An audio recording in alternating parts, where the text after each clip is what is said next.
Hello. Good morning, heartmates! Ayan. Are we all having a blessed day? Ayan. Kung gayon, sige nga ngitian natin ang ating mga katabi. Ayan. Ayan. Welcome po sa ating lahat ngayon sa ating worship service. Ayan. Um, Welcome po sa ating mga kasama ngayon sa ating panambahan. And welcome din po sa mga kasama natin online. Dahil po ngayon ay live tayo via Facebook and YouTube. Alright.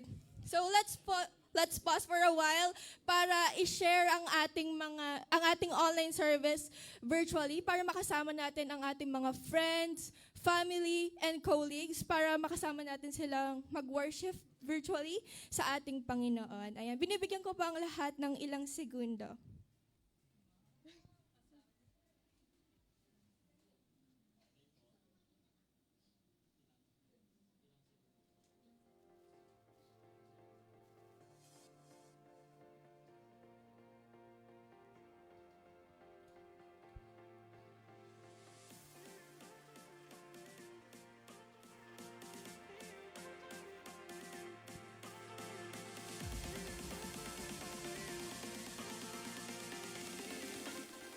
Ayan, mukhang okay na ang lahat.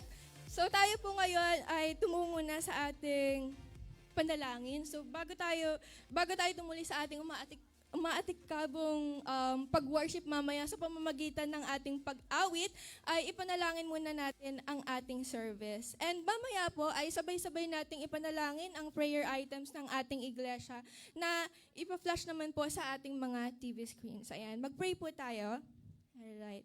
Lord, Heavenly Father, maraming salamat po sapagkat tinipon niyo po kami ngayon sa araw na ito. And Lord God, nawa po ay i-fill niyo po ang panambahan po namin ng presence niyo, Lord God.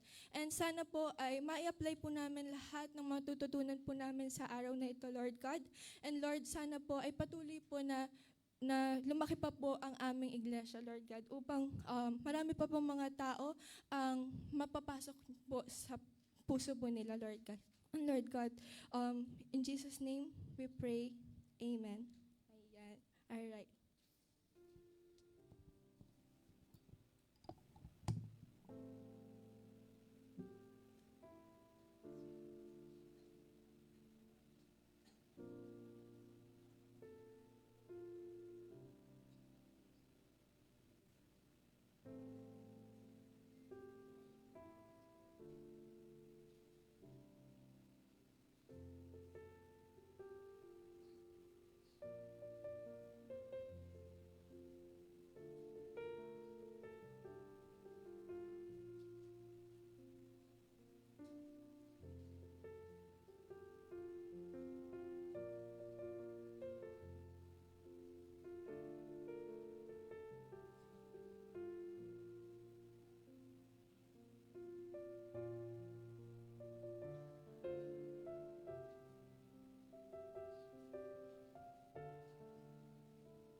Good morning.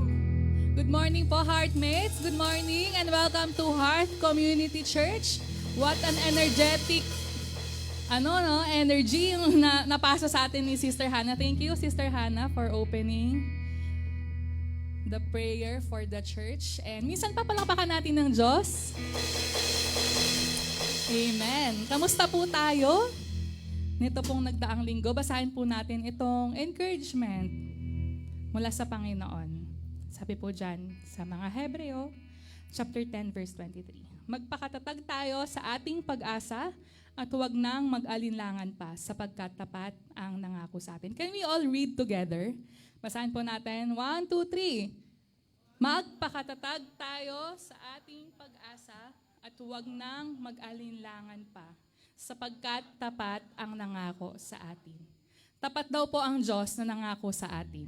Amen. At ang pag-asa po na tinutukoy dyan, na ang Panginoon nga po ang nagligtas sa atin. And sino po dito yung parang pasukuna? Sino dito yung mga napagod buong linggo? Sino dito yung parang gusto na lang mag-quit sa life at gumising na lang kapag okay na ang lahat? Di ba parang saya ng ganun no? Pero sinasabi po ng Panginoon, sinasabi po sa verse na ito, na magpatuloy nga daw po tayo at magpakatatag sapagkat ang Panginoon ay nasa ating mga buhay na, which is, siya ang pag-asa natin. Amen.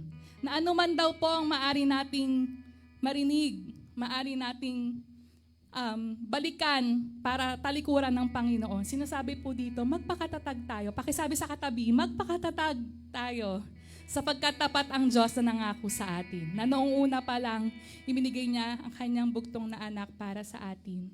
Na upang ang pangako na inaantay natin, yung kanyang pagbabalik, ay makita niya tayong nagpapatuloy na matatag at umaasa ng patuloy sa kanyang pangako na hindi napapako kailanman. Amen po ba? Nawa po ma-encourage po tayo ng worship service today and let's be hopeful that the Lord is guiding us. The Lord is with us and the Lord is our strength. Amen. Amen. Sige po, patuloy po tayong umawit sa Panginoon dahil ito ang kanyang mga sinabi. Sino dito yung malungkot? Sino dito yung may karamdaman? Sino dito yung parang wala ng pag-asa? Maging encouragement po today sa atin, yung awitin natin. Dahil sinabi ng Panginoon, gagawin niya po. Dahil sinabi ng Panginoon, mapangyayari mga bagay na niloob niya para sa atin. Maybe this is a new song para po sa ilan. Maging dalangin po natin sa umagang ito, yung awit po natin. Let's all clap and dance to the Lord.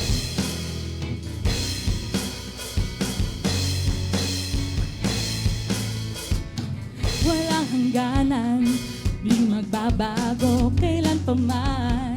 Sa habang panahon, ang iyong salita, Panginoon. Mga halaman, mga halaman ay matutuyo, langit at lupa ay maglalaho, ngunit tapat lahat ng sinabi mo.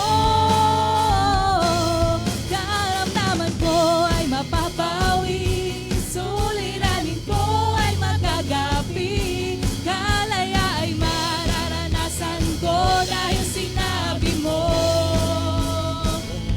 Kasalanan ko'y patatawarin, panalangin ko iyong diringgin, ang pagtitiwala ko'y sa'yo dahil sinabi mo.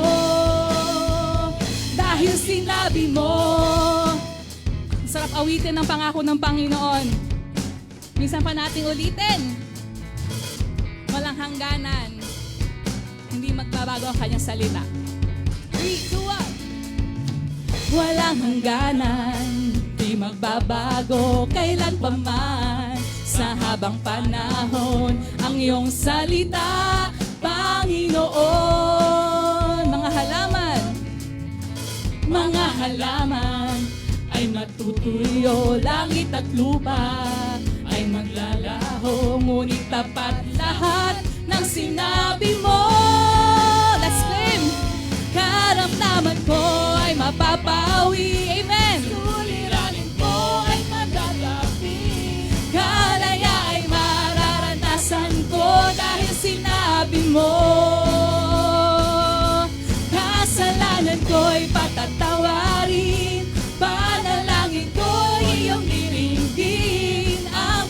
pagtitiwala ko'y sa'yo dahil sinabi mo. Kasalanan ko'y patatawarin, panalangin ko'y iyong diringgin. Ang pagtitiwala ko'y sa'yo dahil sinabi mo. Karamdaman ko ay mapapawi, suliranin ko ay magagapi, kalaya ay mararanasan ko dahil sinabi mo.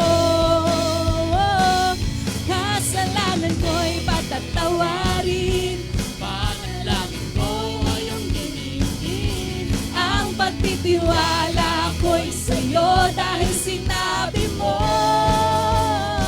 Dahil sinabi mo.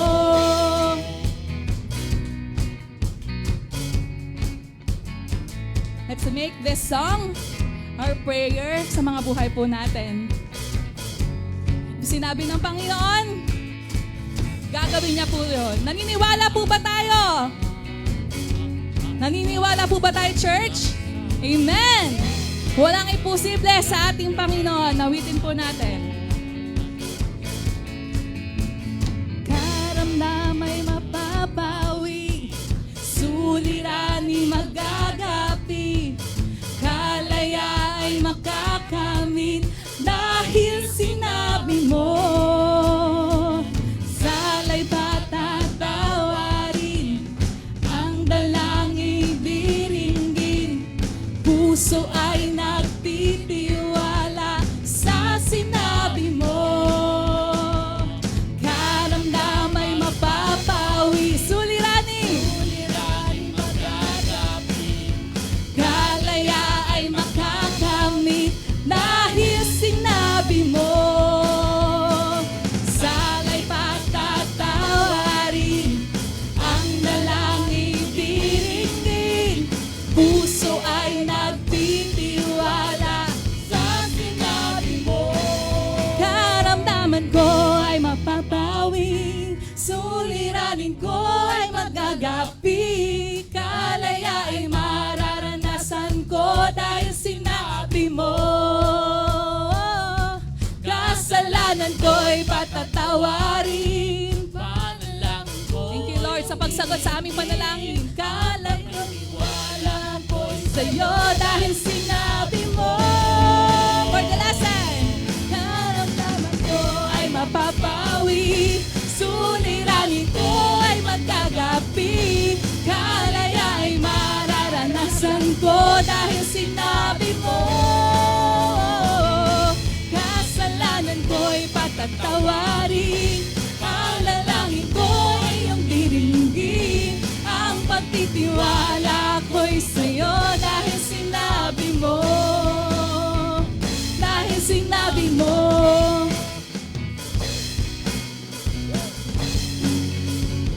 Dahil sinabi mo.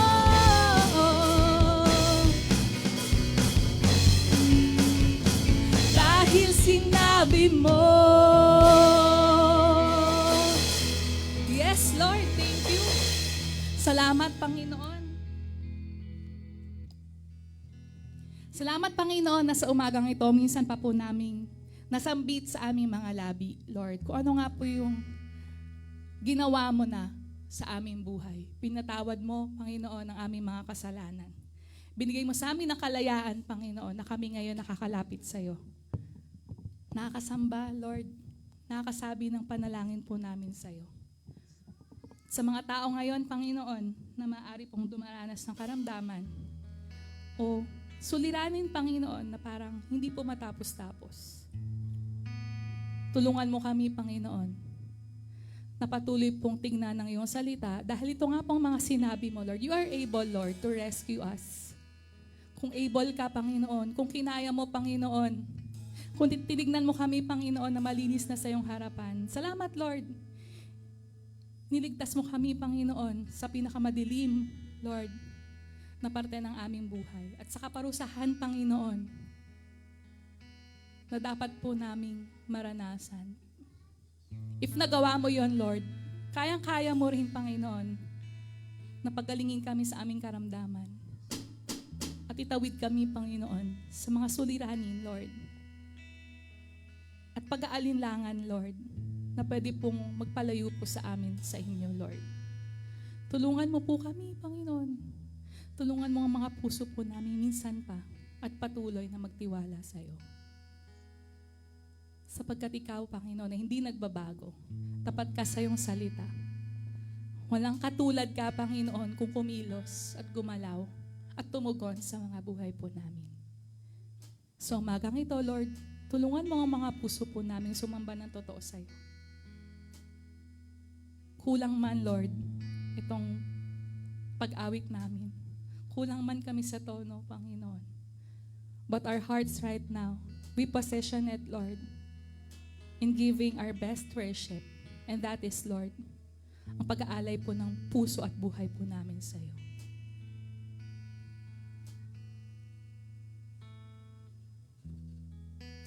Yes, Lord. Salamat, Panginoon.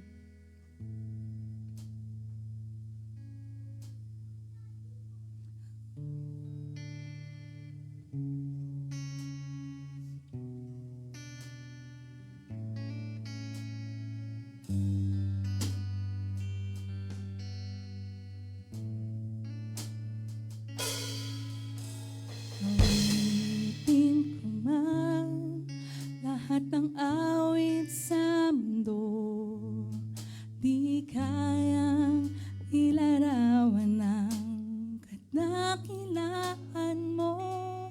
Kulang ang lahat ng tula, kulang maging mga salita upang ihayag ang kabutihan mo. Minsan pa. Awitin ko man lahat ng awit sa mundo, di kayang ilarawan ng kadakilaan mo. Kulang ang lahat ng tula, kulang maging mga salita upang ihayag ang kabutihan mo. Wala kang katulad, wala nang hihigit sa'yo. Sabihin natin sa Panginoon, wala kang katulad. Wala nang papantay sa'yo. Ikaw ang Diyos noon pa man, maging ngayon at kailanman. Sa habang panahon, wala kang katulad.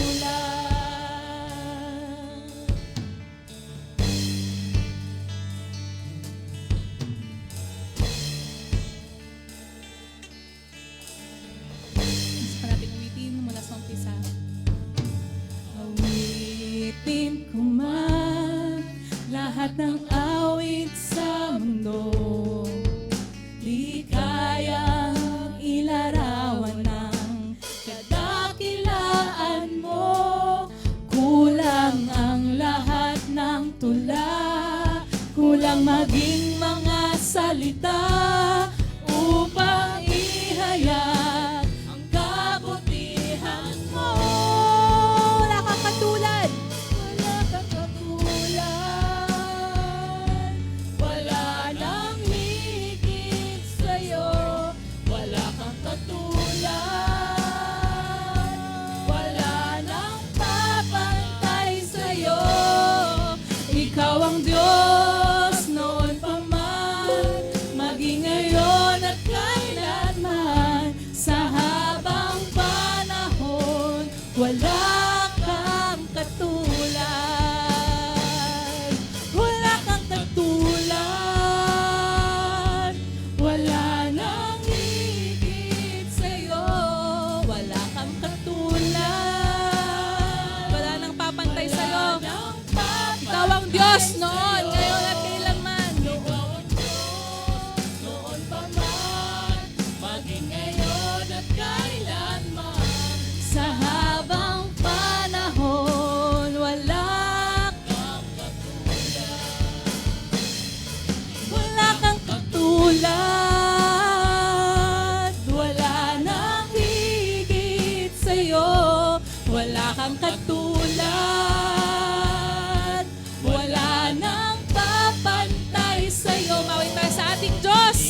ang Diyos, noon pa man, maging ngayon at kailanman. Sa habang panahon, wala kang katulad. Inaawit namin, ikaw ang Diyos. Ikaw ang Diyos, noon pa man, maging ngayon at kailanman.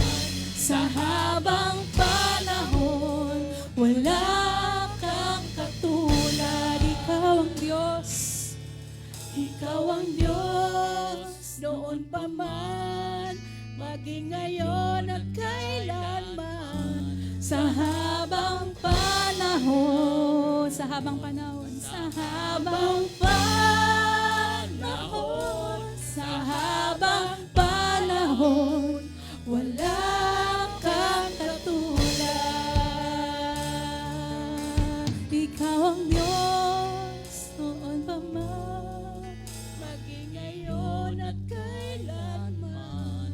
Sa habang panahon, wala kang katulad. Ikaw ang tunay na Diyos, ika'y walang katulad.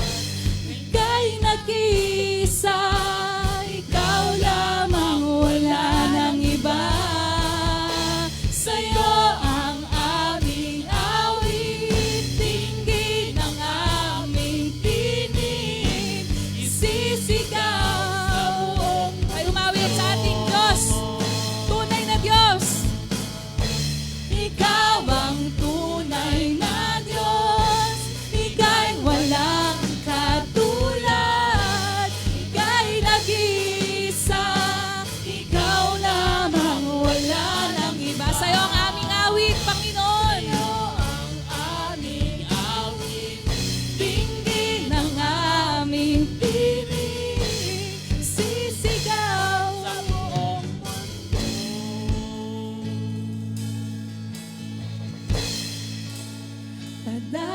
Kadakilaan mo, kadakilaan mo. Tayo magpuri ng patuloy sa Panginoon. Dakilaan mo.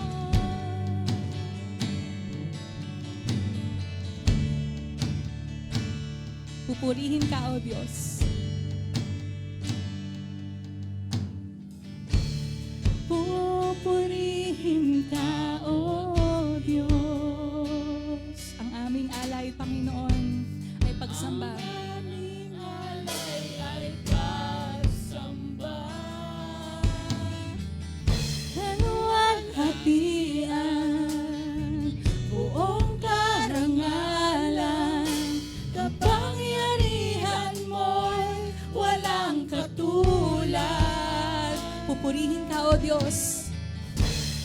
Pupurihin ka, O Diyos. Ito ang aming alay ay pagsamba, Panginoon. Ang aming alay ay pagsamba. Kaluwalhatian.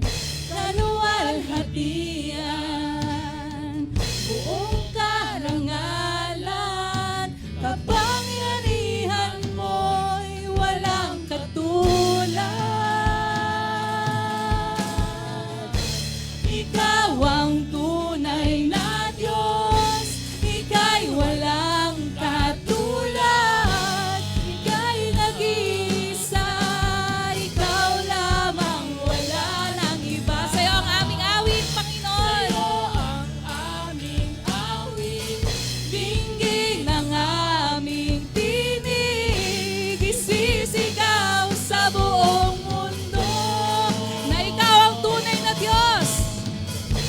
Ikaw ang tunay na Diyos, ika'y walang katulad. Ika'y nag-iisa, ikaw lamang, wala nang iba. Sa'yo ang aming awit, dinggin ang aming tinig, isisigaw sa buong mundo. Ikaw ang aming tunay na Diyos.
Isisigaw ang mundo. Sisigaw namin, Panginoon. Sisigaw sa buong mundo.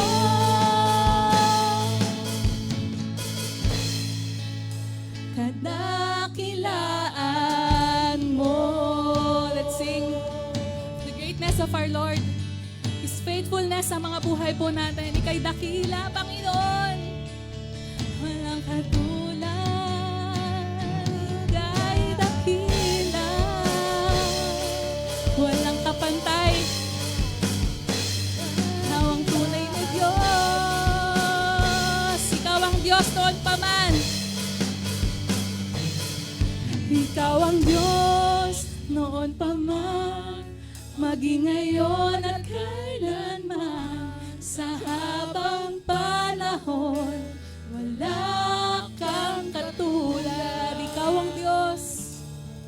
Ikaw ang Diyos noon pa man, maging ngayon at kailanman. Sa habang panahon, wala kang katulad. Na ikaw ang Diyos. Ikaw ang Diyos noon pa man, ngayon at kailanman. Sa habang panahon, sa habang panahon, sa habang panahon,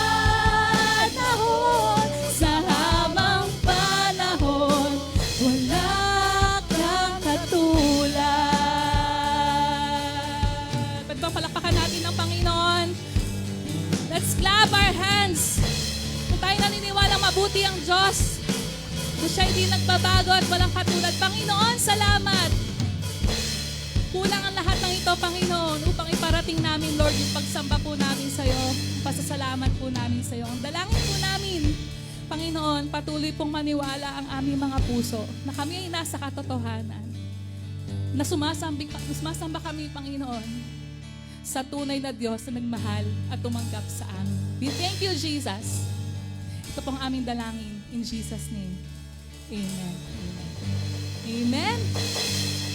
Minsan pa po, magandang umaga po sa ating lahat.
Good morning po, heartmates. Good morning po sa lahat, maging sa naka-online dyan. Good morning po sa inyo. At bless po ba kayo sa umagang ito? Salamat naman po kung ganon. Sa umagang ito po ay dadako tayo sa ating pagkakaloob. Basahin po muna natin yung verse na i-share ko po sa Malakias 3:10. Ayan po. Sabi po dito, dalhin ninyo ng buong buo ang inyong mga ikasampung bahagi sa tahanan ng Diyos upang matugunan ang pangangailangan sa aking tahanan. Subukin ninyo ako sa bagay na ito, kung hindi ko buksan ang mga bintana sa langit at ibuhos sa inyo ang masaganang pagpapala. Amen.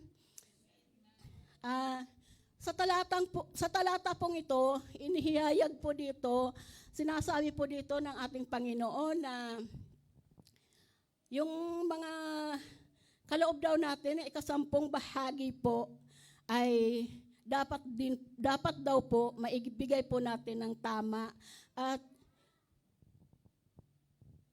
magkaroon po tayo ng katapatan sa ating mga puso sa pagbibigay po ng ating mga ikapo or ating mga tithes. At sinabi nga po dito ni God na subukin daw natin siya, bubuksan daw niya ang bintana ng langit upang sa mga pagpapala po. Yan ang pangako ni Lord sa atin. Kaya po, pag-pray muna natin ang ating tatanggapin na kaloob. Aming Diyos, Ama, salamat po sa araw na ito. Salamat po sa pagpapala at sa amin sa araw-araw. At Panginoon, ihanda mo po ang aming mga puso sa pagkakaloob po sa inyo, Panginoon. At bigyan mo po kami ng kagalakan po sa aming puso sa pagkakaloob sa iyo. At bigyan niyo din po kami ng kapayapaan at ang iyong pag-ibig. Sa pangalan ni Jesus, Amen. Ito nga po palang maliit na lagayan po natin. Ito po yung sa mga youth, sa offering po natin. Kaya po, yung sa youth po, dapat po, nawa po ay suportahan po natin ang ating mga youth. Kasi po, malapit na po silang mag-campus. At ito naman pong mga malaki sa offering po natin, dito po sa ating panambahan, ito po yung mga pambayad po natin ng ating bill sa kuryente at sa tubig at sa ating panambahan po. Sige po, pwede na po tayo magkaloob.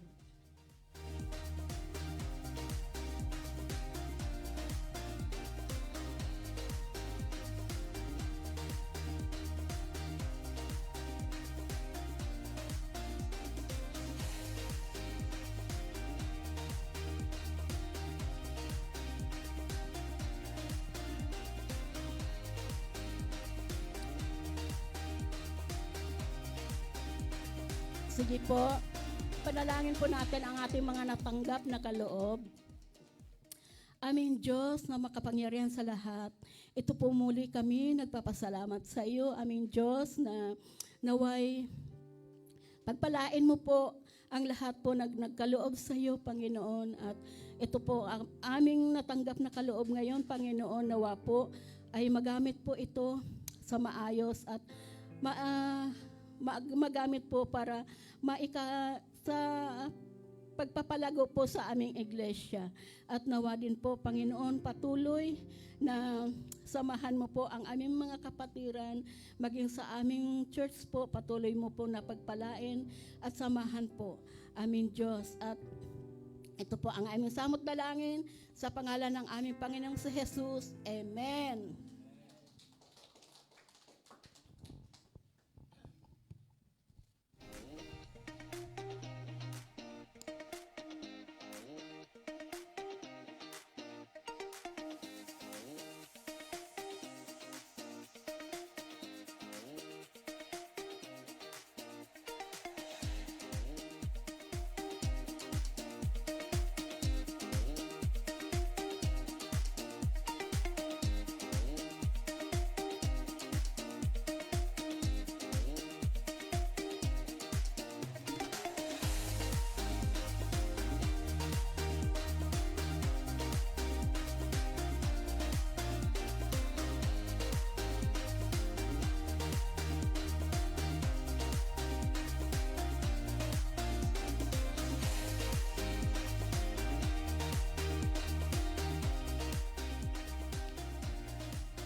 Ayan, manatili po tayo sa ating presensya po ng ating Panginoon at tayo pong lahat ay tumayo dahil sa mga oras na ito ay ating pong aalalahanin ating ginawa po ng ating Panginoon.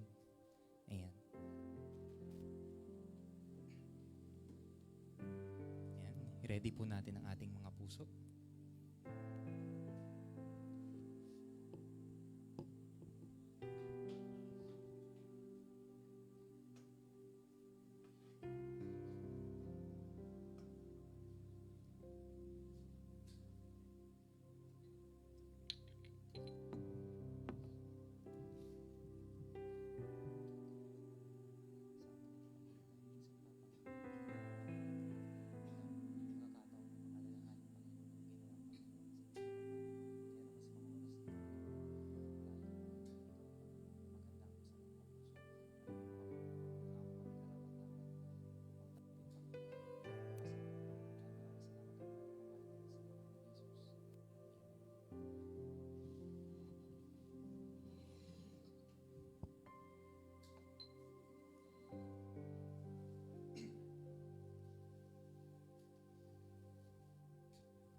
ang hapag ng Panginoon ay isang taimtim ng pagpapahayag ng kamatayan ng Panginoon hanggang sa kanyang muling pagparito.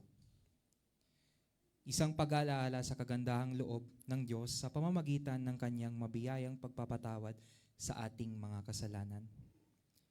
Ito ay hindi lamang isang ritual na ginagawa ng iglesia, kundi ay isang pagsunod sa utos ni Jesucristo na ating Panginoon. Hindi nito napapatawad ang ating mga kasalanan, subalit sinasalamin nito ang bagong tipan ng pakikipag-ugnayan natin sa Diyos sa pamamagitan ng kamatayan ni Jesus sa krus ng Kalbaryo. Ito rin ay isang mahalagang pagpapakita ng ating pakikipag-isa sa katawan ni Kristo, ang Iglesia. Ang babala ni Apostol Pablo ay nagsisilbing paalala sa atin na ang hapag ng Panginoon ay isang gawaing pinag-iisa, hindi pinagbabahabahagi ang mga mananampalataya kay Kristo. Maring pinapaalala ni Apostol Pablo na ang hapag ng Panginoon ay isang banal na gawain at dapat nating igalang. Ang hindi nararapat na pagtanggap at pag-inom sa mga elemento ay isang kasalanan sa katawan at dugo ng ating Panginoong Hesus. Dahil dito, kinakailangan nating saliksikin ng mabuti ang ating mga sarili upang matiyak natin ng buong kamalayan na tayo karapat-dapat na sumalo sa banal na hapag ng ating Panginoon. Kaya naman mga kapatid, sa mga oras na ito, kung meron man tayong mga nagawang hindi karapat-dapat sa buong nagdaang linggo or sa buong nagdaang buwan na nakalipas, mga bagay na tingin natin na hindi nakakalugod sa ating Panginoon, mga nakaligtaan natin at na hindi natin napagtapatan sa ating Panginoon, ay ating ilapit at isurrender sa ating Panginoon sa mga oras nito. Kaya naman binibigyan ko po kayo ng ilang mga segundo upang hingi nito ng tawad sa ating Panginoon. Tayong lahat ay lumapit sa ating mabuting Diyos.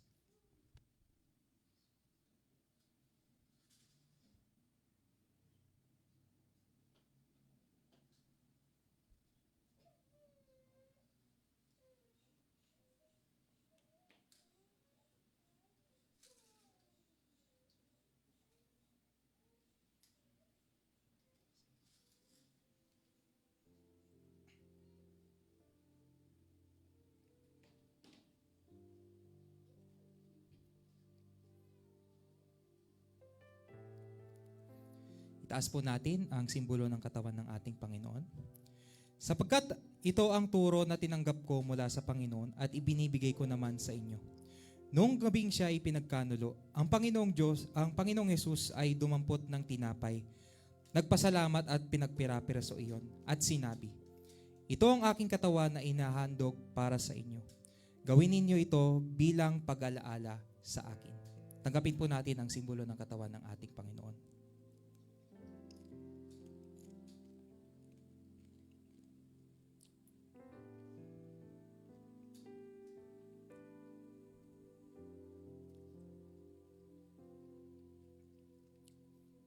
Taas po natin ang simbolo ng dugo ng ating Panginoon. Matapos maghapunan, dumampot din siya ng kopa at sinabi, "Ang kopang ito ay ang bagong tipan na pinagtitibay ng aking dugo. Tuwing iinumin niyo ito, gawin ninyo bilang pag-aalaala sa akin. Sapagkat tuwing kakain kayo ng tinapay nito at iinom sa kopang ito, ipinapahayag ninyo ang kamatayan ng Panginoon hanggang sa kanyang muling pagparito." Tanggapin mo natin ang simbolo ng dugo ng ating Panginoon.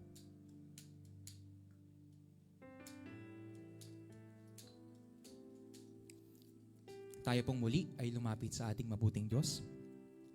Hallelujah, Father in Heaven, we want to thank you, O God, Panginoon. Dahil minsan pa, Panginoon, binigyan niyo nga po kami, Panginoon, ng pagkakataon upang alalahanin, Panginoon, ang ginawa po para sa amin, Panginoon. Dahil minsan pa, Panginoon, nagiging reminder po ito, Panginoon, dahil meron pong Diyos, Panginoon, na nag-alay po ng kanyang buhay po para po sa amin, Panginoon.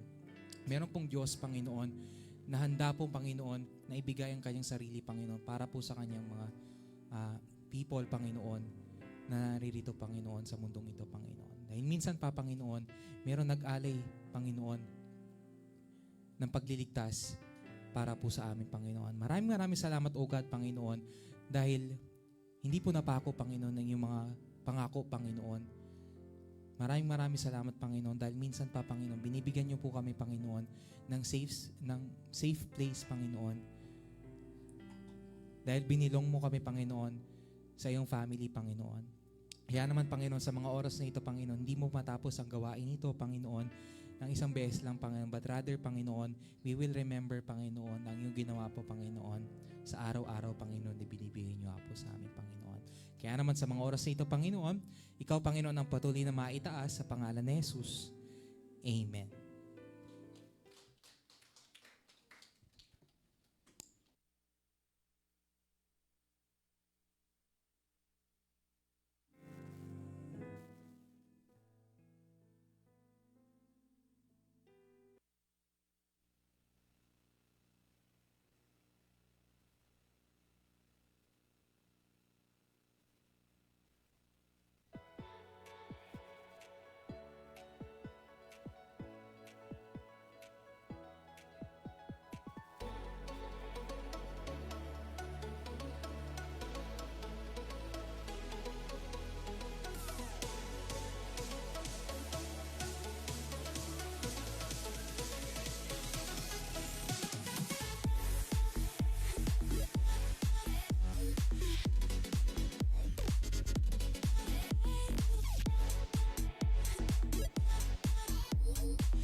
Good morning, heartmates! Ayan, Ayan, napakaganda po ng ating awitan ngayong umaga para sa Panginoon. Amen po ba? Amen.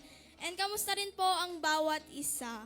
And syempre po, kamusta rin po ang ating mga kapatid sa online? And please don't forget to like and comment, share po ang ating online live Sunday worship service. And happy first Sunday for the month of June po. Ayan. And welcome po kay Sis Mary Ann. Ayan. Mother po ni Sis Hannah. Ayan. Welcome po sa Heart Community Church. And syempre po, tuloy-tuloy pa rin po tayo sa ating mga gawain. Kung pagod ka na sa ingay ng mundo, tara't mag-recharge tayo kasama ng ating mga ka-heartmates at ng ating Panginoon. Ayan, Recharge Prayer Night po, Wednesday, 7 p.m. on-site and via Google Meet. Heart Journey, knowing more about Jesus Christ and becoming more like Jesus Christ. Join the discipleship group now. And for our fellowship po, Youth Abrace every Sunday po yan, 2 p.m. Sa mga kabataan po natin dyan, pwede po kayo sa amin mag-join para mas lalong mas malawak at mas masayang Youth Ablaze mamaya. And syempre, Heart Mouse po, every 4th Sunday of the month po yan, 2 p.m. din po yan. And ministries po, music, ushering, finance, admin production, and outreach. Since we're also preparing for stronger and mas malawak na campus hangout sa darating na pasukan na yan. Join our ministries now. And speaking of campus hangout, malapit na po ang pasukan, kaya malapit na po ulit tayo magpunta sa mga schools to share the Word of God. Ayan, praise the Lord po. Let us support this ministry to our prayers or our finances, and pwede din po tayo sumama. And Bible studies po and more, please feel free to tap us if we interested na mag-open for Bible studies. And please follow us on our social medias po, FB, IG, TikTok, and YouTube channel. You can search Heartmates or Heart Community Church. And please, free to like and share and subscribe po para tuloy-tuloy ang ating koneksyon. And syempre po, hindi to pwede mawala ngayong umaga ang pag-aaral ng salita ng Diyos. And Word of God, our senior pastor, Pastor Marlon Meneses.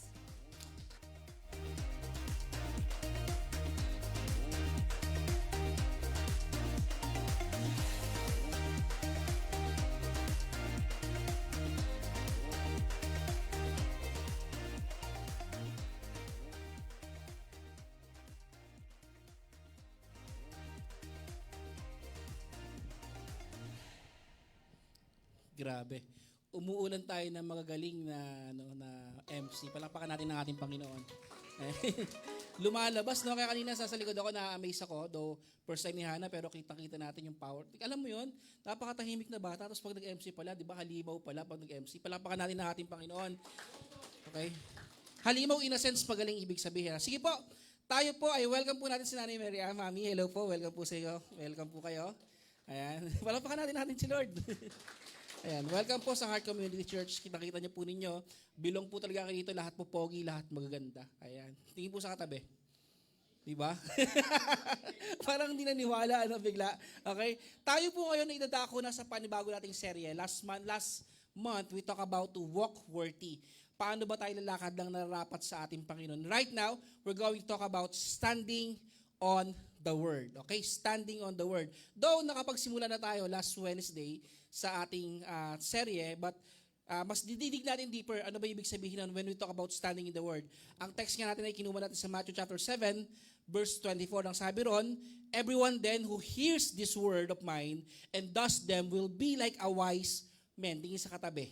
Ibig sabihin, if you have this kind of standard, if you have this kind, the Word of God, ay meron tayong, masasabi natin, tayo pala ay matatalinong tao. Kapag tayo po ang standard po natin sa salita ng Panginoon, tayo po pala ay matatalino. Tingin sa katabi. Alam niyo po ang talino, yung wisdom po, hindi lang po nagagaling academical. Ito po ay nagsisimula sa salita ng ating Panginoon. Kaya naman, please open your Bible with me in 2 Timothy chapter 3, verse 16 to 17. Though mabilis lang po ito.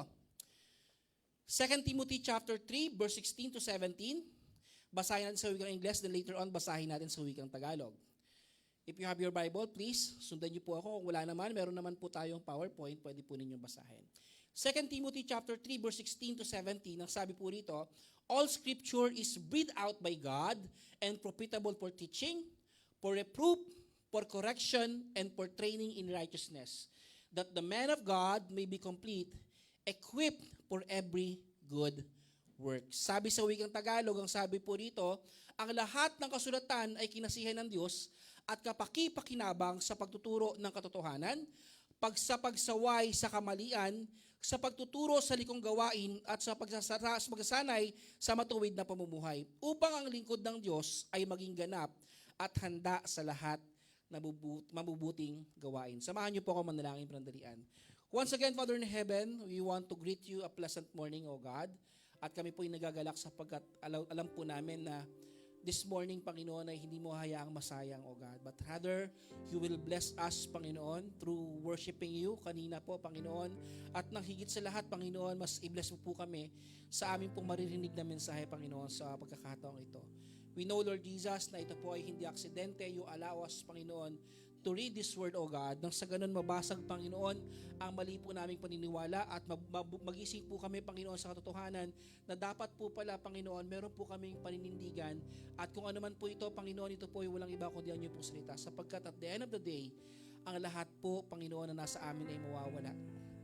Wala pong matitira, Panginoon. Lahat ng aming pinakiingatan, hinahabol sa ibabaw ng lupa ay mawawala. Pero ang inyo pong salita, Panginoon, ay mananatili magpakailanman. Kaya naman, Lord, samahan mo kami, samahan mo rin ang aming mga kapatid nasa online, O God. Ang aming mga kapatid na nasa ibang bansa, samahan mo, Lord Jesus. At masaksihan po namin kung gaano kakabuti, Panginoon, sa umagang ito. Lord, hindi po ang inyong pong lingkod ang manguna. Hindi po ang aking bibig, Panginoon, ang mauna, kundi ang ikaw lamang, Panginoon. Ang pangalan mo lamang ang siya pong manguna, Panginoon, sa aming panambahan. Hindi po ang aming iglesia, kundi ang pangalan mo lamang, Panginoong Jesus, ang siya pong maitaas. We thank you, Lord Jesus, and allow us, Panginoon, to experience your Holy Spirit. Allow this to move, O God, in our midst, O God, ng malaya, na sa ganon, wala pong hadlang, O God, na mamayani po sa amin, kundi ang presensya mo lamang sa aming kilagitnaan. We thank you, Lord, and these are prayers in Jesus' mighty name. Amen. Palakpakan natin ang ating Panginoon. Okay, tama nga si Markley, no? Nakakasilaw nga dito sa harapan, pero okay lang yan. Tisin natin ng konti. Alam niyo po, sa panahon po ngayon, marami pong standard. Ayun, pwede naman pala yun. Medyo nakakasilaw, I don't know what happened. Ano? Marami tayong standard na sinusunod sa buhay. Tingin sa katabi. Okay? Bigyan ko yung example. Kapag tayo po ay nasa school, I think sa Monday, pasukan na po ulit. Tama po ba? Yung mga papasok dyan, taas ang kamay. Yung mga ayaw pang pumasok, kaway-kaway, wala kayong choice, kailangan nyo pa rin pumasok. Marami po tayong standard na sinusunod sa buhay. Sa school, may grading system. Are you with me? Alam nyo po, ang inyo pong pastor ay nasa school pa rin po, international school. But ang taas po ng standard ng school, but somehow, nakakatulong naman at kailangan mo pa rin naman mag-abide sa standard. Sa grading system, may standard. Sa trabaho, may policies. Are you getting my point? Okay?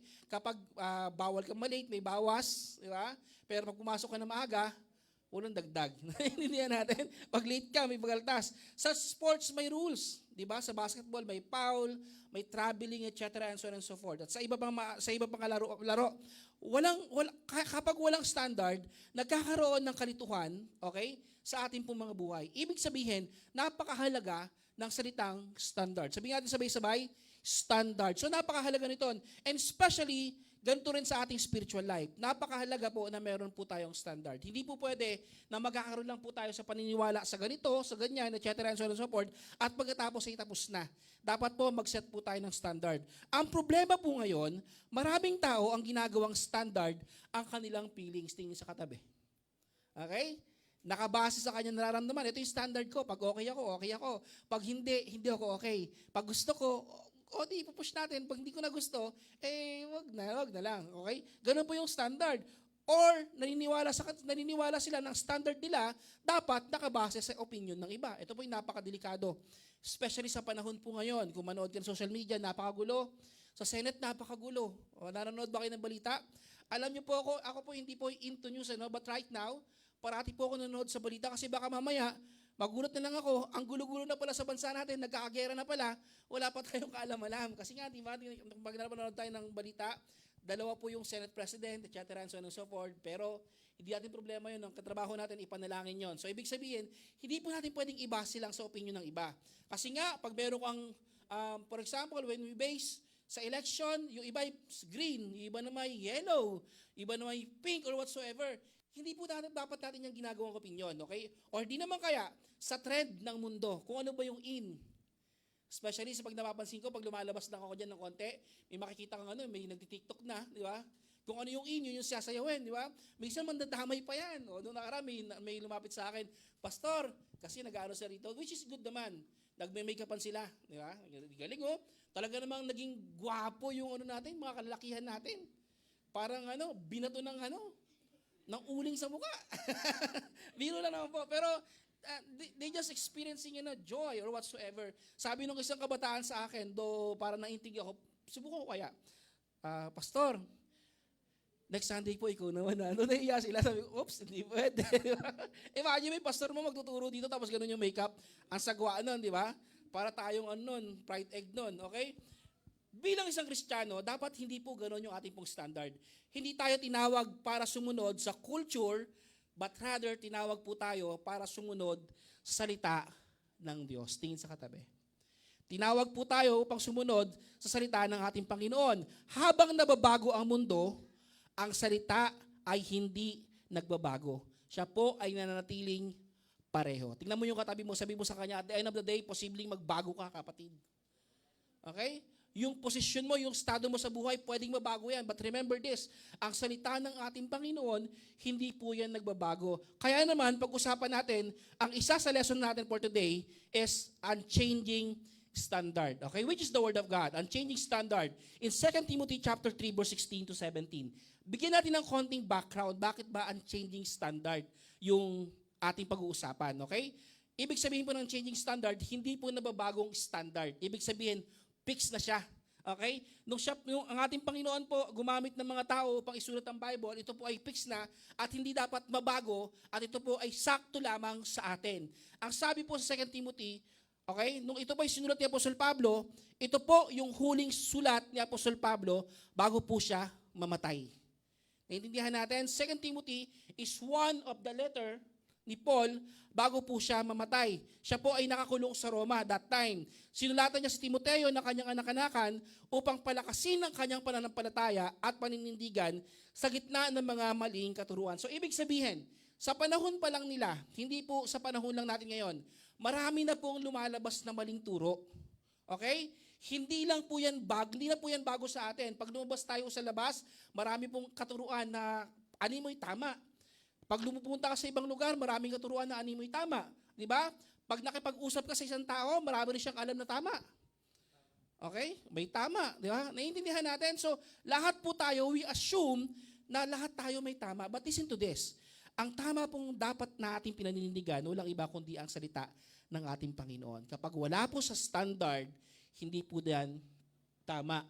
2 Timothy chapter 3 verse 15 to 17, pinaalalahanan ni Paul si Timothy na manatili sa kasulatan na kanyang natutunan mula pagkabata pa lang.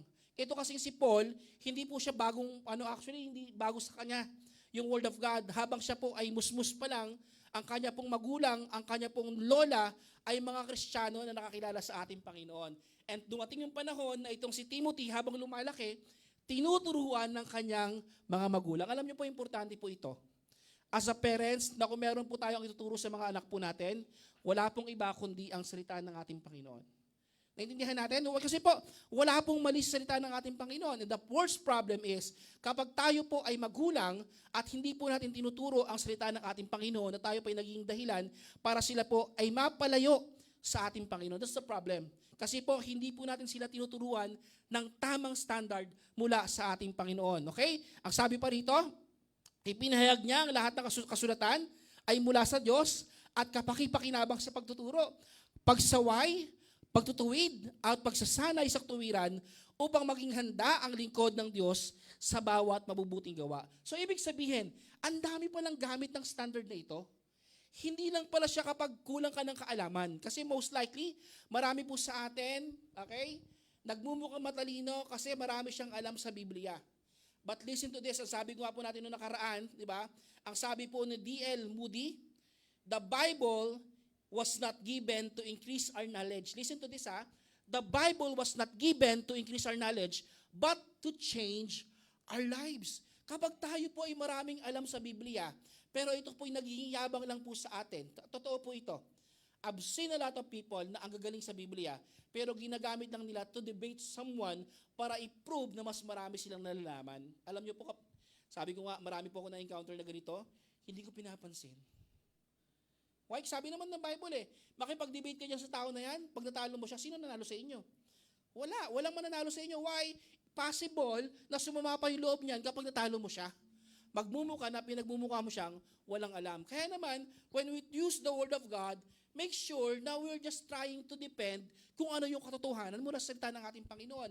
Hindi po para pagmukhaing walang alam ang isang kapatid sa pananampalataya o isang tao na nabubuhay sa ibabaw ng lupa. Naiintindihan po natin? So remember, the Bible was not given to increase our knowledge, but to change our lives. Ito po yung katotohanan. Bakit natin ginagamit ang salita ng Panginoon as a standard? Kasi po gusto po nating mabago Naintindihan natin? Gusto po ba nating mabago? Sa totoo lang, wala pong taong kayang baguhin ng kanyang sarili. Kaya naman, tingnan nyo itong mabuti, nakaka-stress kaya ito. Correct me if I'm wrong kapag merong isang taong gustong mabago, ginagawa mo lahat, nag-a-adjust ka, di ba? Adjust ka sa buhay, adjust ka sa attitude, adjust ka sa pera, kasi mahal mo Naintindihan natin? Pero ayaw mabago, naiinis tayo And we are pursuing na dapat itong taong to makinig sa akin Kasi at the end of the day, pag di siya nagbago, malamang mapahamak itong taong to But listen to this.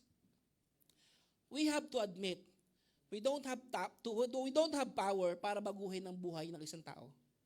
Wala po tayong kapangyarihan para baguhin ang sino man sa ibabaw ng lupa. Are you getting my point? Kapatid, pag pinipilit mong mabago ang isang tao, mas stress ka lang. Tingin sa katabi. Naka-stress kaya yun? Are you with me? Naka-stress kaya yun? Sabihin mo lang, sige kapatid, wag ka na magbibisyo, pero makikita mo lang, paglabas ng bahay, nagbibisyo na. Sabihin mo sa'yo, sige, last na po, last na. Pero maya-maya, ayun na naman, di ba? Sinabi na sa'yo, wag ka magsusugal, pero makikita mo naman, sa susunod na araw, susugal na naman. Kasi nga, wala naman tayong kapangyarihan But listen to this. Yung salita po ng ating Panginoon, it is a powerful thing na talaga namang kayang mangusap sa puso ng isang tao. Why? Kung ikaw nga binago ng salita ng Panginoon Are you with me? Sila pa kaya. Kaya naman, huwag mong ipilit magbago yung buhay ng iba. Ipanalangin mo at hopefully, ipanalangin mo rin na mabasa niya ang salita ng ating Panginoon. I have here 3 things to ponder, okay? 3 things to ponder for us to see bakit siya unchanging standard. Bakit ba kailangan na makita natin na Bible is very important, na ito po pala yung unchanging standard na binigay sa atin ng ating Panginoon. Himahimahin po natin, sabi po sa verse 16, all scriptures is breathed out by God. So that's the number 1. All scripture is breathed out by God. Pag sinabing breathed out by God, ang sabi po sa Greek word, yung nostril, ginamit po ng ating Panginoon, hiningahan ng ating Panginoon, and I just want to inform everyone, 2 bagay lang po yung hiningahan ng Panginoon. Una, yung katabi mo. Tayo, okay? Nung gumawa po ang ating Panginoon, nilikha po ng ating Panginoon sa Genesis, sa isang tao, wala po siyang buhay Ang ginawa ng ating Panginoon, hiningahan niya, nang sa ganun nagkaroon ng buhay. At sabi ng ating Panginoon, sabi ni Timothy, all scriptures is breathed out by God, sabi ni Paul. Ibig sabihin, hindi lang pala yung tao yung may buhay. Even the Word of God, may buhay din pala. Kaya naman pala may mga pagkakataon, when we hear the Word of God, kahit hindi naman alam ni Pastor yung pinagdadaanan mo sa buhay, feeling mo alam ni Pastor yung dumaan sa buhay mo. It's not like intindihan natin. Kasi po sa totoo lang po, kahit po ako, pag kinausap po ako ng salita ng Panginoon, grabe, tumatagos talaga sa puso. When we say may buhay ang salita ng ating Panginoon, hindi siya yung puntong makikita mo yung Bible, naglalakad hindi ganun May buhay in a sense, na talaga namang kinakausap tayo. Kahit alam mo yung gusto mo na mag-react, Pastor, pinatatamaan na naman ako ni Pastor. Kakating ko lang sa church, pinapatatamaan na naman ako niyan. Ano ba naman yung Pastor na yan? Siguro maraming kakilala yan na kilala ko. Okay? But sa totoo, in reality, wala pong time si Pastor para alamin yung mga ganong pagkakataon. But listen to this. Kapag tayo po ay tinamaan ng salita ng ating Panginoon, isa lang po yung katotohanan. Mahal ka ng Diyos. Amen po ba? Kapag tayo po ay tinamaan, isa lang po ibig sabihin nun may gustong pabago sa atin ng ating Panginoon. Mahal tayo ng ating Panginoon. And one thing is for sure, all scripture is breathed out by God.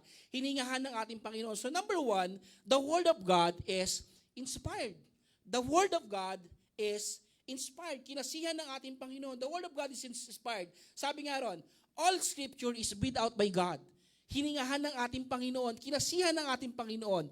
Ang Biblia ay hindi lamang isang koleksyon ng mga idea ng tao. Kasi po alam niyo po yung Bible, hindi po siya isang libro lang eh. Marami po siyang libro, sa totoo lang, okay? Pinagsama-samang libro na inaral talagang mabuti, na pinatunayan, ito talaga galing sa salita ng ating Panginoon. Ito'y hiningahan ng Diyos, sabi ko nga kanina. Ang ibig sabihin ng God-breathed ay ang pinagmumulan nito ay ang Diyos mismo. Okay? When we say God-breathed, ang pinagmulan ay ang Diyos. Kaya kapag binabasa natin ng Bible, kung nagbabasa man, hopefully, sino rito nagdi-devotion every day? Or marinig lang ang salita ng Panginoon kapag umatin ng Sunday service.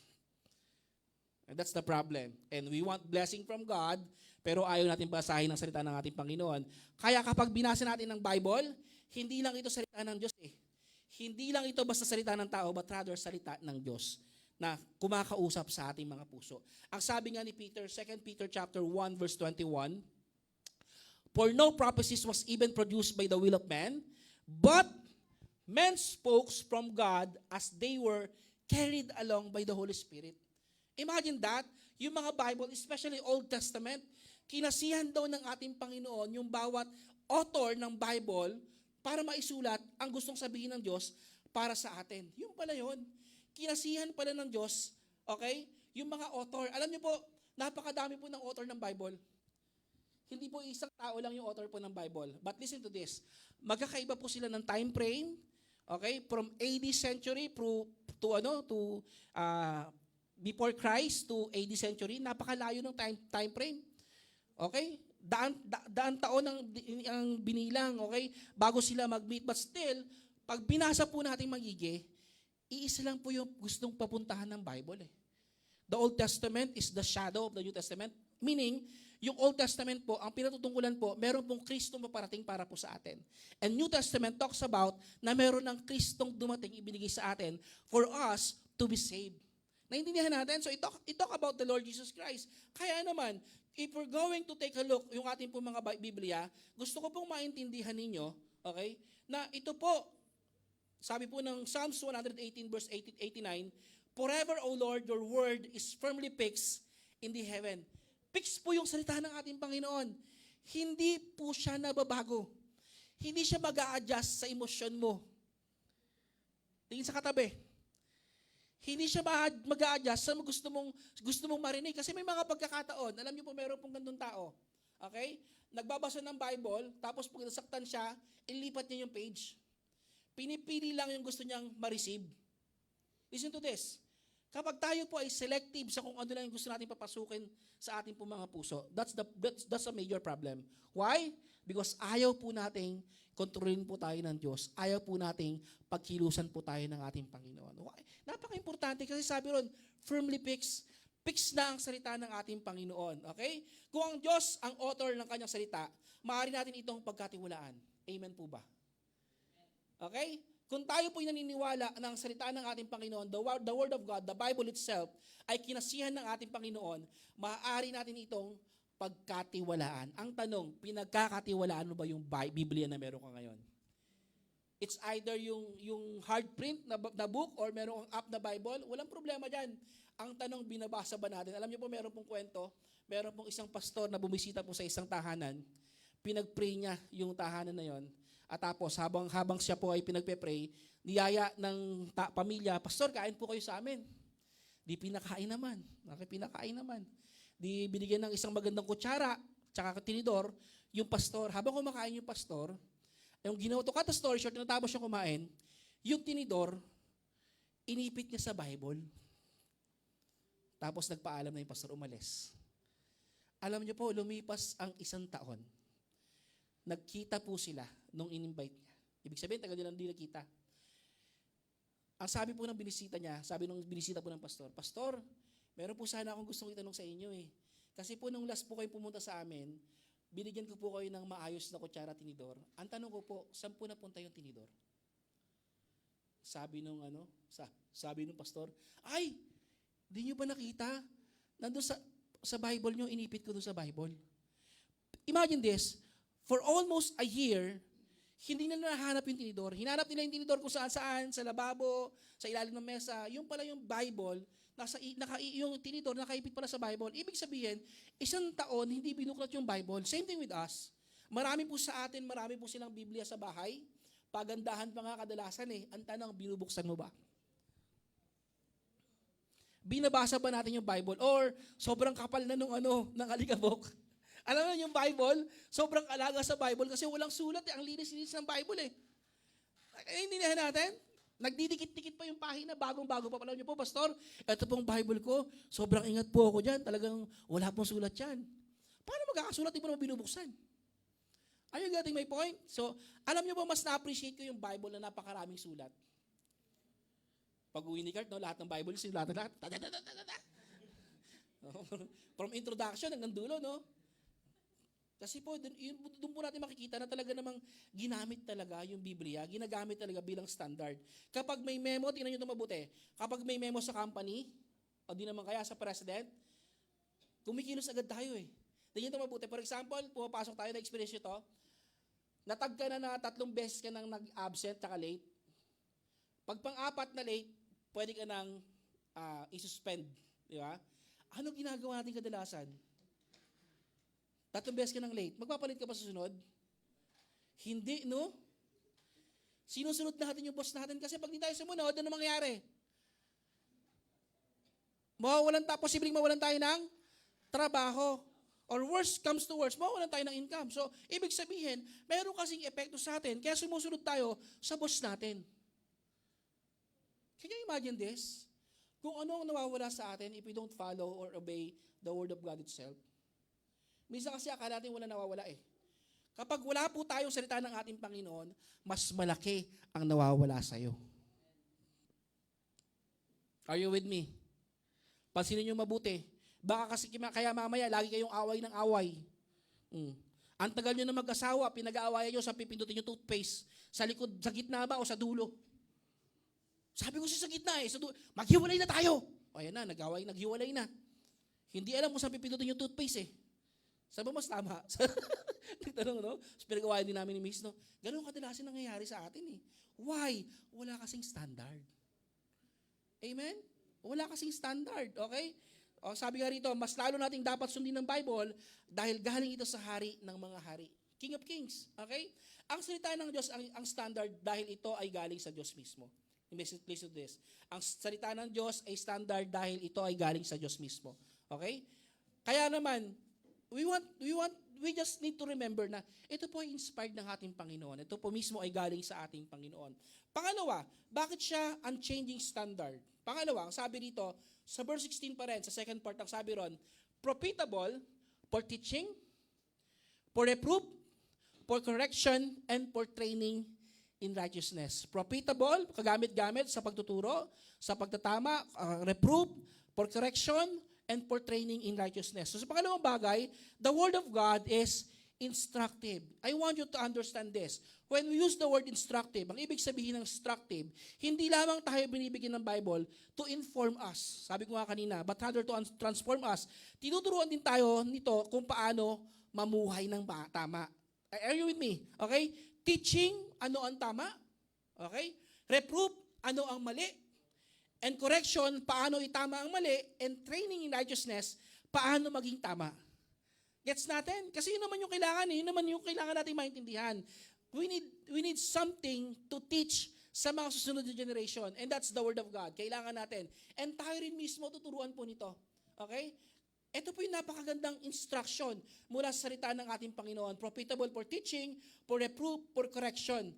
Hindi lamang binigay ito just to inform us, but to transform us. Ang sabi nga rito sa Psalms 119:105, your word is a lamp to my feet and a light to my path. Kaya naman, kapag nahihirapan po tayo magdesisyon o pumili, saan ba ako dadaan?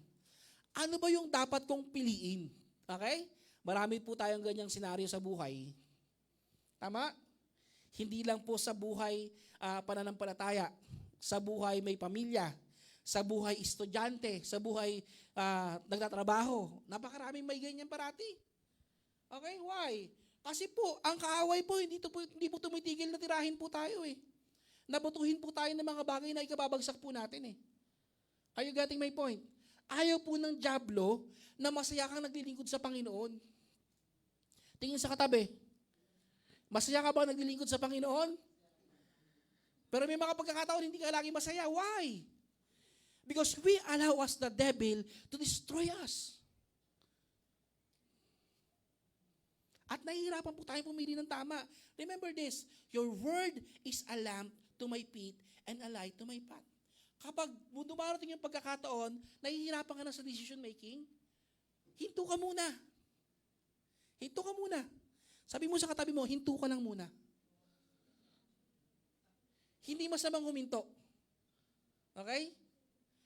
Kaysa itutuloy mo, bagsak ka na.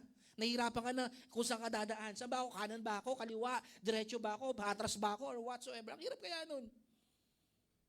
Are you getting my point? Humanap ka ng ilaw. At ang ilaw na yon, hanapin mo sa ating Panginoon. Basahin mo yung Bible. Basahin mo. Nang sa ganun, makapag-decide tayo ng tama. Alam niyo po, this is my advice. Huwag po tayo mag-decide kapag tayo po ay too much emotional. Huwag kang magsasalita pag sobrang emotional ka. Ang hirap yan. Kasi yung lalabas sa bibig mo, hindi mo na yung mababawi. Naniniwala kayo? Okay? Yung sakit na bibitawan mo kahit di mo naman gusto, ang hirap na niyang bawiin. I tell you. Ang tao pa naman, tingnan nyo itong mabuti. Tingnan mo, kung mahal ka ng tao na yan, tingnan mo siya mabuti. Okay? Mas mabilis niyang matandaan kung ano yung makakasakit sa kanya. Tama? Tama, mali. Pag nasaktan ka, mabilis tatatak sa'yo. Why? Mahal mo kasi. You're expecting something na makapagpapagaan ng puso mo. Kaso hindi po tayo ganun eh. May mga pagkakataon, pag driven po tayo ng emosyon, makapagsalita po tayo ng hindi natin kalooban. May lalabas po sa atin na hindi po natin gusto. May decision po tayong hindi tama. Okay? Parating ganun. Kaya naman, kapag ikaw ay nasa decision making, hinto ka. Basahin mo ano ba yung sinasabi ng Bible. Especially kung nahihirapan ka na mag-decide. Okay? Use the Word of God as a light, okay, sa ating pong daraanan. Ang sarap kaya nun. Okay? Ito kayo yung pinakamagandang desisyon, di ba? Kadalasan kasi, alam niyo po, ito po yung katotohanan, ito po yung nakakalungkot. Desisyon po natin ang salita ng ating Panginoon pag wala na po tayong option. For example, meron kang babayarang utang, wala ka ng option. Wala ka na mautangan para babayaran mo Lord, kayo na pong bahala sa akin. Doon lang naging prayerful.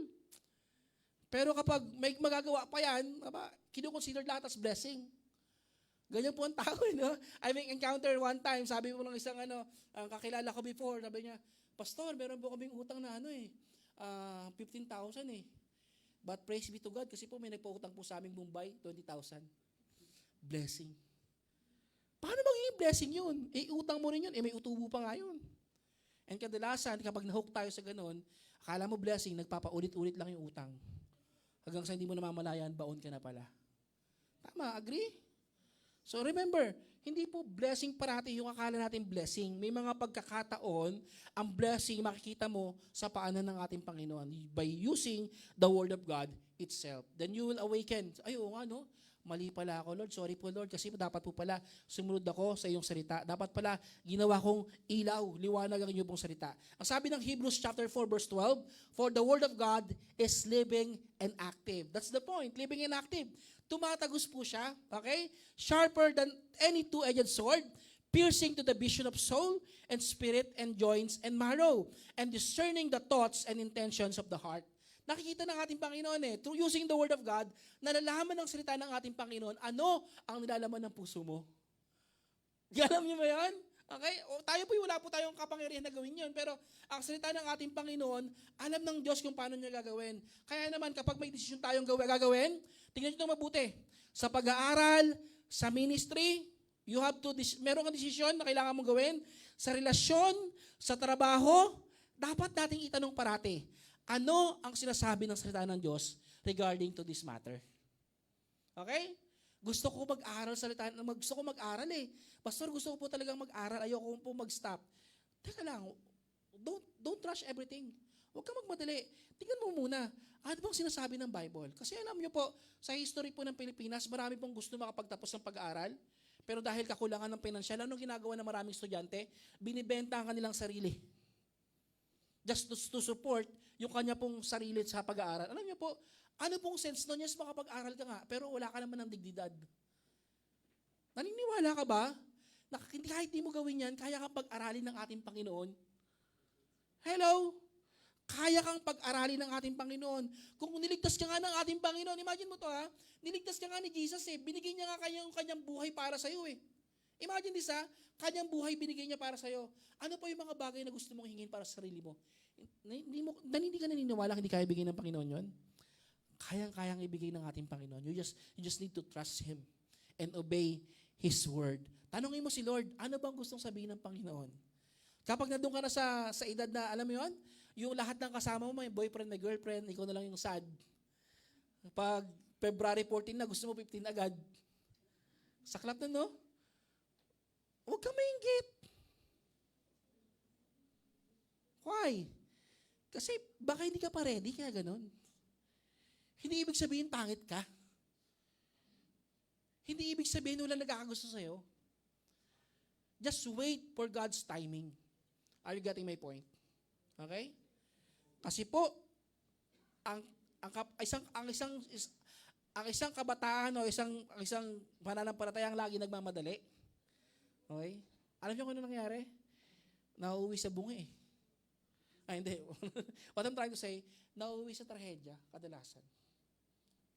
Minsan, ganito pa yung prayer Lord, kahit sino na po, Lord, na dumaan, basta lalaki, basta babae. Dumating siya, si Ngongo, ay, di pala ako gumagano'n May tama pala, di ba? Wala naman tayong problema sa gano'n, di ba? Kadalasan, may dumaan na gano'n. I-judge mo pa, Lord, ba't naman ganyan? Wala bang iba, Lord? Magkakasala ka patuloy. So, that's not the answered prayer na hinihingi natin. Basahin natin ang salita ng Panginoon. Aralin natin. Ano bang sinasabi ng Panginoon? Sa ministry. Okay? Sabi ko nga kanina sa ating kapatid, remind everyone na ang ministeryo natin, hindi madali. Hindi parating masaya. And that's the ministry of God. Pero masarap ma-accomplish ang ministry ng Panginoon. Okay? Ang pagbiministeryo, wala pong sahod dito. By grace po lahat. Pero masarap maglingkod sa ating Panginoon. Okay? Hindi parating masaya. Tingin sa katabi. Hindi ka maglilingkod kapag masaya ka lang. Hanapin mo yung kasiyahan mo sa Panginoon. Amen? Alam niyo po, kapag ang standard po natin si Lord, lagi po tayo magiging masaya kahit may problema. Tingin sa katabi. Tanungin mo, kapatid, masaya ka ba? Have you tried humarap sa salamin? Lagi po nagsasalamin. Siyempre, lahat naman tayo, no? Meron ba rito hindi nagsasalamin? Alam niyo po, ang salamin ay nagpapakita ng dumi sa ating muka. Nagpapakita rin ng ayos ng ating muka. Gayon din naman ng Bible, ipinapakita nito ang mga bagay sa puso natin at kailangan nating baguhin. Okay? Importante po ito na makita po natin kung ano po yung dapat nating baguhin. Panghuli, ang sabi po rito, in verse 17, that the man of God may be complete, equipped for every good work. The man of God may be complete, equipped for every good work. Balikan natin. Okay? Number 1, ang sabi po doon, the Word of God is inspired. Then the second one, the Word of God is instructive. And lastly, ang sabi po ng ating Panginoon, the Word of God is influential. Ayan. The Word of God is influential. Verse 17. The word influential, that the man of God may be complete, equipped in every good works. The word of God is influential because the word of God is influential because it doesn't just change what we think. Yun naman po yung maganda. Hindi niya lang basta binabago ang ating isipan, but rather, it shapes who we become. Kung bakit siya influential? Kasi nga, dadaling ka niya sa kung ano bang gusto ng Panginoon na maging ikaw. Alam niyo po ang ating Panginoon, hindi po siya interesado kung ano ka ngayon. Hello? Kung ano ang ginagawa mo, God is not interested sa mga bagay na yan. Hindi interesado ang Panginoon kung mayaman ka, kung masipag ka, or whatsoever. God is interested sa kung ano yung magiging sino ka dahil sa kanyang salita. Are you with me? Kaya naman, if we are thinking na gusto ng ating Panginoon maging mayaman ako, maging maayos ako, or whatsoever, lahat naman gusto yan. But listen to this, ang ating Panginoon hindi lang nakabase dyan. Nakatingin ang ating Panginoon, paano ba tayo nagmamature? Paano ba tayo nagiging okay? Kasi po ang Word of God is a transforming Word. Tinatransform po tayo, ini-influensyahan po tayo. Hindi lang tayo ini-influensyahan sa ating isipan, but rather it shapes who we become. Okay? Influence our character until we are complete and ready to every good work. Yun naman gustong sabihin ng ating Panginoon eh. Okay? Listen to this. Why? Ang ultimate goal ng Bible ay hindi lang para dumami ang alam natin, kundi para mabago ang buhay ng bawat isa. Hindi lang siya for knowledge. Gusto niya matransform ka. Sabi mo sa katabi mo, ang gusto ng Panginoon, ang gusto ng salita ng Panginoon, matransform ka. Okay? Ayaw ng ating Panginoon na darating yung panahon, alam nyo yun, nakakalungkot, no? Ang tagal-tagal mo ng Kristiyano, pero dumarating yung panahon, ikaw pa rin yung parating iniintindi dapat. Sabi nga ng Bible, sabi nga ni Paul, dapat sana'y tagapag-alaga na kayo, tagapagturo na kayo, but until now, pang-babing pagkain pa rin yung gusto ninyo. Ay, ibig sabihin nun, hindi nagmamature, hindi lumalago.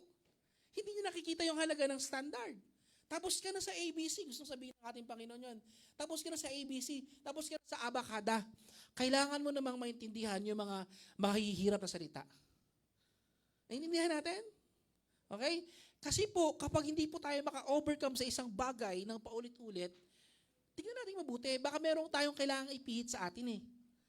At ang kailangan nating ipihit, hindi po ang ating sariling buhay, but kundi ang salita ng ating Panginoon. Tingnan natin, saan ka ba nagkukulang? Baka mamaya kulang na tayo sa salita ng Panginoon. Yes, you are saying that you are Christian, but you are not reading the Bible itself.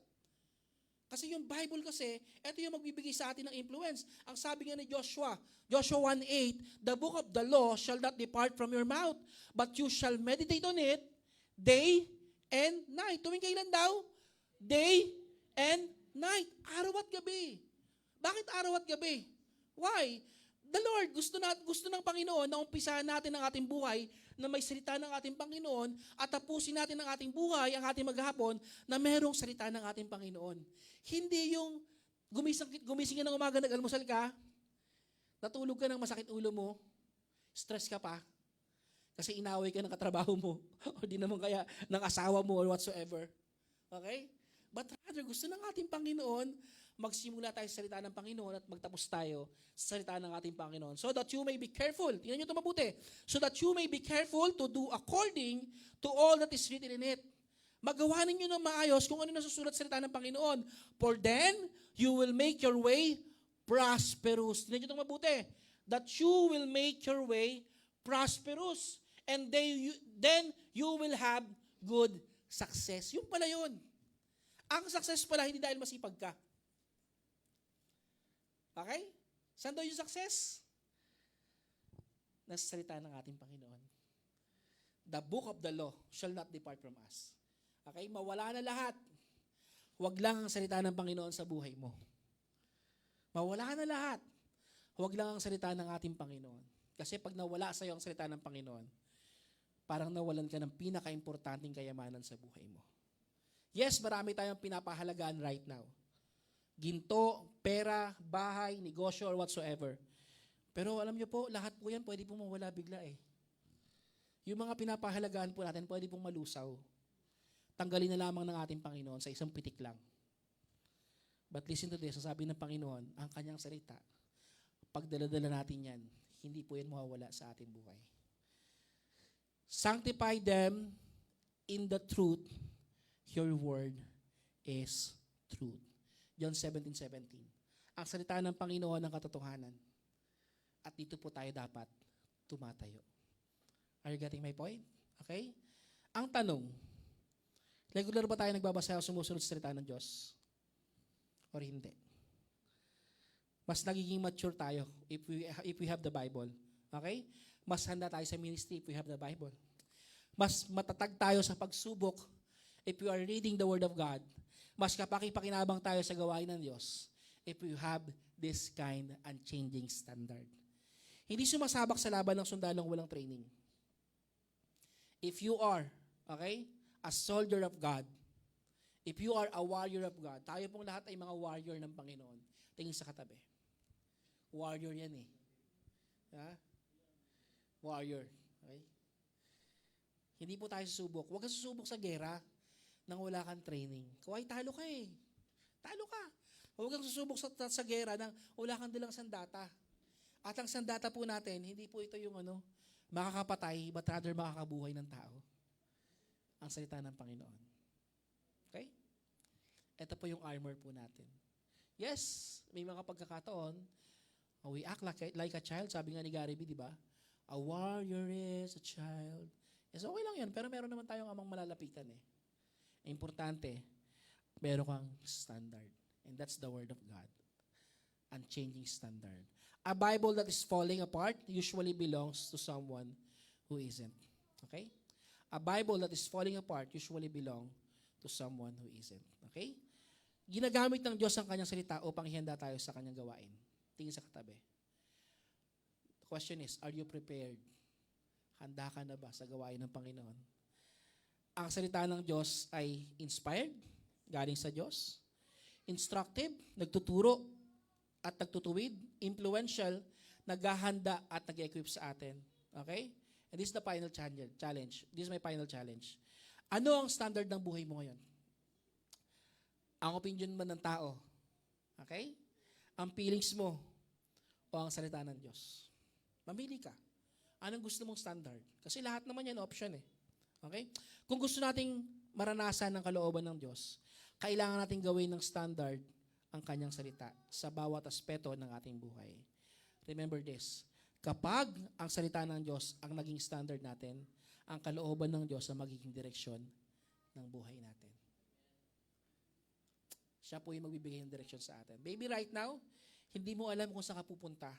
Maybe right now, hindi mo alam kung ano mangyayari sa future mo. But listen to this. Embrace the Word of God. Why? Only God can give direction sa ating pong mga buhay. Remember three things to ponder. Okay? Unchanging standard is the Word of God because number one, the Word is inspired, the Word is instructive, and the Word is influential. Tayo po tayong lahat at tayo po'y lumapit sa ating Panginoon. Hallelujah. Father in heaven, once again, we want to honor you and glorify your name sa pagkakataong ito na binigyan mo kami ng isang mensahe na it seems, Lord, na hindi mahalaga sa amin. Hindi po namin kadalasang binibigyan ng pansin. But right now, as we pray, Lord Jesus, mas mayakap po namin sa pagkakataong ito ang kalahagahan ng inyong pong salita or the sola scriptura. Our final authority, Lord Jesus. Yes, Lord, marami pong binibigay ang standard sa amin ng mundong ito. Nandiyan po yung culture, nandiyan po yung amin pong mga nakakasalamuha, nandiyan po yung social media, o God, nandiyan po ang aming mga kaibigan. Or di naman po kaya mga Lord, nandiyan po yung mga malapit po sa aming mga kapatid sa pananampalataya. All of this, Lord Jesus, can be our option as a standard. But Lord, thank you for reminding us that all of this is not the standard na kailangan po namin. Meron po kami isang standard na hindi nagbabago, unchanging standard. And that is your word, Lord Jesus. Your Bible, your word of God. Because your word is inspired by Lord. Inspired by you, Lord Jesus. Nakadalasan, akala po namin, kailangan po lang namin marinig just for us to feel relief, Lord Jesus, sa mga pinagdaanan po namin. Hindi po pala, Lord. Kahit po pala, Lord, wala po kaming problema. Kahit po pala, Panginoon, kami po ay nag-chill lang, Lord Jesus. Kailangan po pala namin ang salita ng salita ng Panginoon, Lord. Kailangan po pala namin yung Bible, which is our standard. Because, Lord, ito po yung standard sa aming pagtuturo. Ito po yung standard sa aming pamumuhay, sa aming pagtatama, O God, at sa pamumuhay po namin bilang banal at karapat-dapat po sa iyo, Lord. It talks about a lot of things, Lord. Hindi lang patungkol sa aming spiritualidad. Hindi lang, Panginoon, dinidilang aming mga kasalanan laban sa iyo. It talks about, oh Lord Jesus, to handle everything, a lot of things, Panginoon, sa aming po mga buhay. At times, Lord, na nahihirapan po kami mag-decide saan direction po kami pupunta. Ano po yung mas pipiliin po namin, Lord? Teach us, Lord. to remind all of these things, Lord. Na kung meron po kaming dapat pagdesisyonan, ay dapat po nakabatay, Panginoon, sa inyo pong salita. At kung meron po kaming dapat tignan na mahalaga sa lahat, Panginoon, hindi mawala sa aming buhay, ito po, O Diyos, ay ang salita mo, O Lord. Because we know, Lord Jesus, that apart from you, we can do nothing. And apart to your word, Lord Jesus, can bring us misery. At ayaw po namin, Panginoon, na mangyari po sa amin to. Kaya naman, please, O God, remind us, Panginoon, gaano po kahalaga ang inyong pong salita. Katagpuin kami, Panginoon, ng inyong salita, O God, na ito po ay pwede po naming sandalan. Ito po ay pwede po naming panindigan, Panginoon, tayuan, O God. Pwede po naming asahan, Panginoon, sa lahat ng pagkakataon ng aming po mga buhay. Turuan mo kami, O Lord, na sa panahon na kung saan kailangan na po naming mamili. Makita po namin, Panginoon, ng tama ang aming pipiliin sa pamamagitan, Panginoon, ng pagbubasa ng inyong pong salita. Salamat po, Panginoon, pagpalain mo ang bawat isa. At anuman ang aming po mga panalangin, O God, katagpuin mo kami, Panginoon, sa pamamagitan ng inyong pong salita. Ito po ang aming dalangin sa iyo sa pangalan ng aming Panginoong Jesus. Amen. Palakpakan natin si Lord. And for our breakout questions, sa tatlong ito, influential, inspired, nagkamali ako ng isa. Okay. Alin sa tatlo ang nag-speak sa iyo ngayon at paano may i-apply sa buhay mo ang mga bagay na ito this week? Okay? Sige po. Tayo po ay magpuri sa Panginoon. Silaw ako na dito.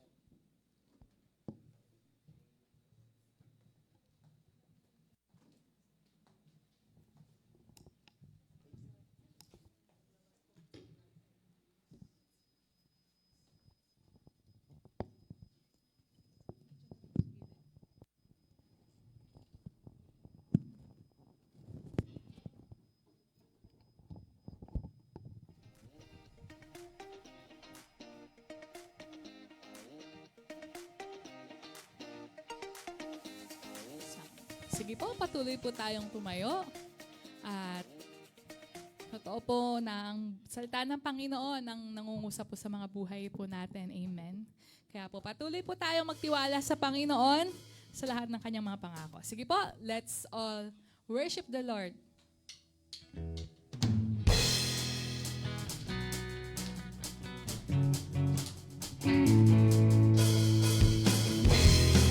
Minsan pa natin ipalakpak yung ating mga kamay.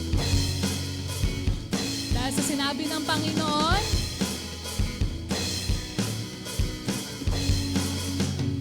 tayo makakaasa sa mga bagay na ating pinapanalangin at inihiling sa Kanya. Sige po, minsan pa tayong umawit sa Panginoon. Walang hangganan, hindi magbabago kailan pa man. Sa habang panahon, ang iyong salita, Panginoon. Mga halaman ay matutuyo, langit at lupa ay maglalaho, ngunit tapat lahat ng sinabi mo. Karamdaman ko ay mapapawi, suliranin ko ay magagapi, kalaya ay mararanasan ko dahil sinabi mo. Pwede ba nating awitin lahat? Kasalanan ko'y patatawarin, panalangin ko'y iyong diringgin, ang pagtitiwala ko'y sa'yo dahil sinabi mo. Dahil sinabi mo.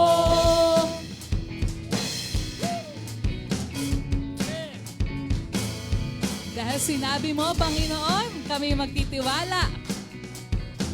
Nagpapasalamat sa'yo. Walang hangganan. Walang hanggan. Can we sing all together? Di magbabago kailan pa man, sa habang panahon, ang iyong salita, Panginoon. Lahat daw ay pwedeng mawala, pero ang salita ng Panginoon, nanatiling laging tapat.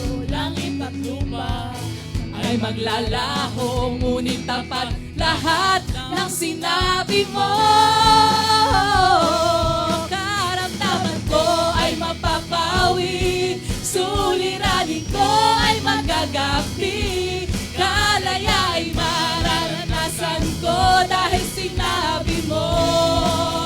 Oh, kasalanan ko'y patatawarin. Thank you, Lord. Panalangin ko ay iyong dinggin, ang pagtitiwala ko'y sa'yo dahil sinabi mo. Dahil sinabi mo.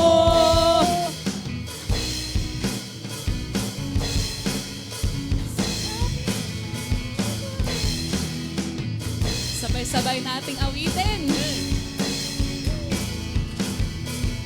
Karamdamay mapapawi, suliranin magagapi, kalaya ay makakamit dahil sinabi mo.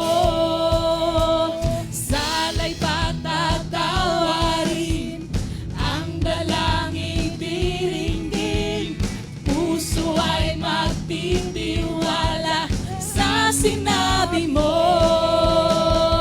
Karamdamay mapapawi. Amen, Lord, we claim.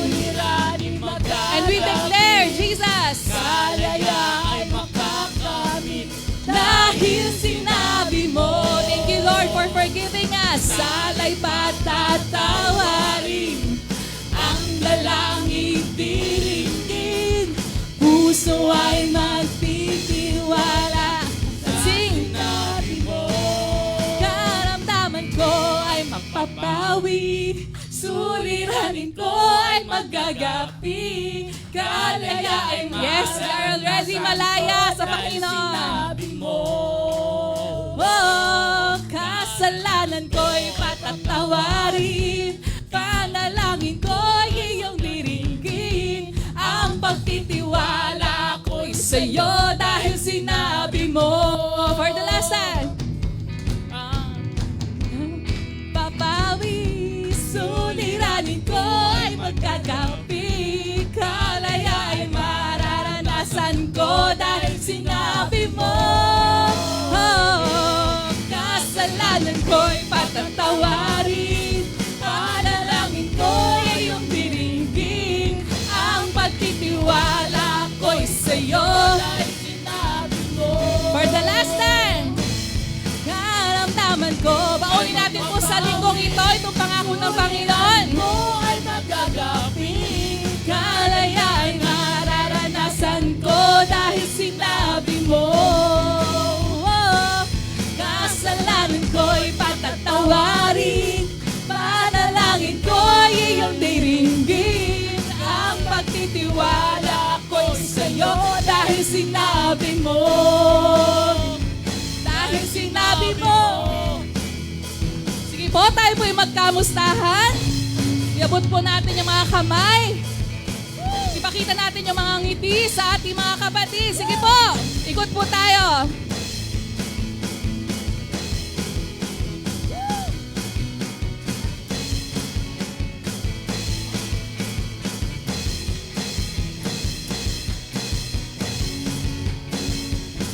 Dahil sinabi mo. Praise the Lord. And let's have our fellowship by discussing this reflection question para po sa ating lahat. God bless po.